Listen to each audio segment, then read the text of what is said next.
कट्टरपंथी मुसलमान इस देश का कभी नहीं हो सकता।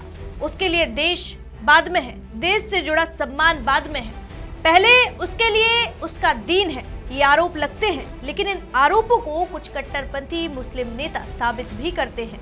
ताजा मामला महाराष्ट्र से है, जहां अबू आजमी ने फिर ये साबित कर दिया कि उनके लिए देश बाद में है और इस्लाम पहले है।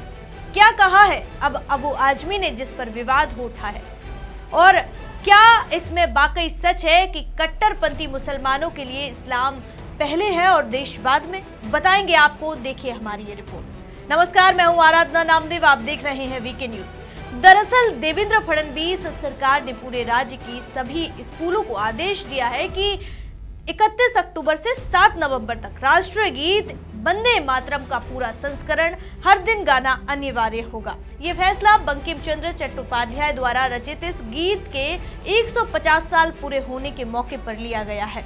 लेकिन इस आदेश ने महाराष्ट्र की राजनीति में भूचाल ला दिया है। ये विवाद आखिर शुरू कैसे हुआ? 27 अक्टूबर को महाराष्ट्र स्कूल शिक्षा विभाग ने एक सर्कुलर जारी किया। इसमें साफ लिखा है कि वंदे मातरम गीत 31 अक्टूबर को अपने 150 साल पूरे कर रहा है। ये गीत 1882 में बंकिम चंद्र चट्टोपाध्याय ने लिखा था और 1896 में रविंद्रनाथ टैगोर ने इसे पहली बार गाया था। आजादी की लड़ाई में ये गीत क्रांतिकारियों का नारा बना, लेकिन आमतौर पर स्कूलों और सार्वजनिक कार्यक्रमों में इसके सिर्फ पहले 2 पद ही गाए जाते हैं। सरकार का कहना है कि इस ऐतिहासिक मौके पर एक हफ्ते के लिए पूरा गीत सभी 7 पद गाना चाहिए। सभी भाषा माध्यमों के स्कूलों में ये अनिवार्य होगा। साथ ही स्कूलों को गीत के इतिहास पर एक प्रदर्शनी भी लगानी होगी, ताकि बच्चे जाने कि ये गीत भारत की आजादी और एकता का प्रतीक कैसे बना। ये सर्कुलर ठाणे के राजमाता जीजाबाई ट्रस्ट की राधा भिड़े के 18 फरवरी के पत्र पर आधारित है। उन्होंने स्कूल शिक्षा राज्य मंत्री पंकज भोयर को पत्र लिखा था कि इस 150वीं वर्षगांठ पर पूरा वंदे मातरम गाया जाए। विभाग ने इसे मान लिया, लेकिन यह फैसला जैसे ही सामने आया, विपक्ष ने तीखा विरोध शुरू कर दिया। सबसे आगे समाजवादी पार्टी के विधायक अबू आजमी हैं। उन्होंने कहा, वंदे मातरम गाना अनिवार्य करना बिल्कुल गलत है, लेकिन एक कंपलसरी करना मैं समझता हूँ ठीक नहीं है। सबकी अपनी अपनी आस्था है, अपना अपना धर्म है, और इस तरह के मुद्दे लाना, वंदे मातरम के मुद्दे लाना, मुस्लिम लड़कियों से शादी करो हम पैसे देंगे, मतलब यानी ऐसी इश्यूज लाना जिसमें कहीं न कहीं से मुसलमानों को परेशान किया जाए, उनको दुखी किया जाए, उनके साथ जुल्म जाती नजर आए, तो उनको ऐसा लगता है कि ये करने से मेजॉरिटी उनके साथ आ जाएगी।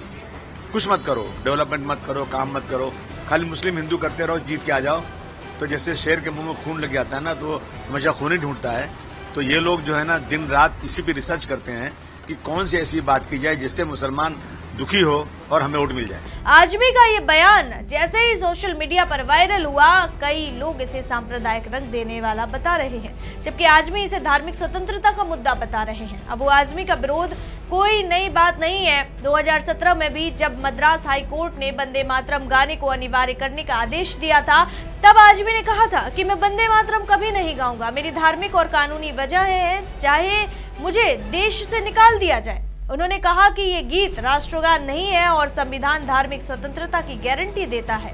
आजमी का तर्क हमेशा यही रहता है कि वंदे मातरम में कुछ पद देवी देवताओं का गुणगान करते हैं, जो मुस्लिमों की आस्था के खिलाफ है। वे कहते हैं कि राष्ट्रगान जन गण मन जो रविंद्रनाथ टैगोर ने लिखा और वही काफी है। आजमी ने कई बार सुप्रीम कोर्ट में भी इस मुद्दे पर आवाज उठाई है। उनका कहना है कि सरकारें ऐसे फैसले से समाज को बांटने की कोशिश करती हैं, लेकिन सपा का विरोध सिर्फ अबू आजमी तक सीमित नहीं है। सपा विधायक रईस शेख ने भी मुख्यमंत्री देवेंद्र फडणवीस, स्कूल शिक्षा मंत्री दादा भुसे और राज्य मंत्री पंकजा भोयर को पत्र लिखा। शेख ने कहा, मैं अनिवार्यता का कड़ा विरोध करता हूँ। सरकार को तुरंत आदेश वापस लेना चाहिए। धार्मिक मुद्दों को शिक्षा के बीच लाकर माहौल खराब ना करें। उन्होंने जोड़ा, जन गण मन ही राष्ट्रगान है। वंदे मातरम गाने के लिए मजबूर करना संवैधानिक अधिकारों का उल्लंघन है। महाराष्ट्र जैसे प्रगतिशील राज्य में ये सुशासन नहीं। कोई संगठन मंत्री को पत्र लिखे तो विभाग तुरंत स्कूलों पर बोझ डाल दे। शेख ने कहा कि शिक्षा व्यवस्था पहले से ही जर्जर है। क्लासरूम में किताबें कम है, टीचरों की कमी है, इंफ्रास्ट्रक्चर खराब है। सरकार का ध्यान गुणवत्ता सुधारने पर होना चाहिए, न कि ऐसे विवादास्पद आदेशों पर। इसके अलावा AIMIM नेता असदुद्दीन ओवैसी ने भी पुराने बयानों में इसका विरोध किया है और मुस्लिम क्लेरिक मौलाना एजाज कश्मीरी ने कहा है कि इस्लाम में अल्लाह के सिवा किसी को नमस्कार नहीं किया जा सकता है। विपक्ष का कहना है कि ये RSS का एजेंडा है जो शिक्षा में घुसपैठ कर रहा है। अब भाजपा का पलटवार सुनिए। महाराष्ट्र ने भाजपा के मीडिया प्रमुख नवनाथ बान ने कहा है कि अगर अबू आजमी को वंदे मातरम से एलर्जी है तो उन्हें पाकिस्तान या अपनी पसंद से किसी दूसरे देश चले जाना चाहिए। अगर वे यहाँ रहना चाहते हैं तो राष्ट्रीय गीत का सम्मान करना होगा और इसे गाना होगा। भाजपा ने इसे देशभक्ति का मुद्दा बना दिया। कहा कि वंदे मातरम आजादी का प्रतीक है और इसका विरोध देशद्रोह जैसा है। पीएम नरेंद्र मोदी ने भी रविवार को मन की बात में वंदे मातरम की तारीफ की। कहा कि ये गीत भारत की जीवंत और भव्य छवि दिखाता है। पूरे देश में इसके 150 साल पर कार्यक्रम होंगे ताकि आने वाली पीढ़ियां इसके मूल्यों को अपनाएं। भाजपा का तर्क है कि ये सिर्फ एक हफ्ते का कार्यक्रम नहीं है और स्कूल फीडबैक के बाद फैसला होगा कि इसे जारी रखना है या नहीं।